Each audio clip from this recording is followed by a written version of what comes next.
বিক্রি করতে আসছিল, তার কাছ থেকে কুসুরগুলো আমি কিনছি।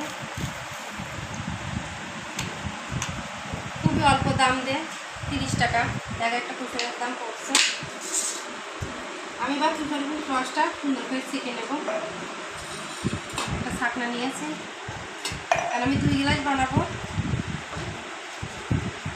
এখানে আমি 2টা আখের আখ নিয়েছি,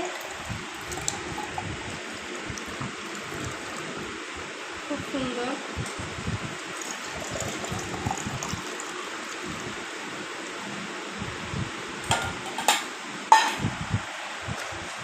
যে লেবু চেপা মেশিন দিয়ে আমি আখের রসটা চেপলাম, আমি সেটা দিয়ে 1 টুকরো লেবু দিয়ে দেব 2টার মধ্যে।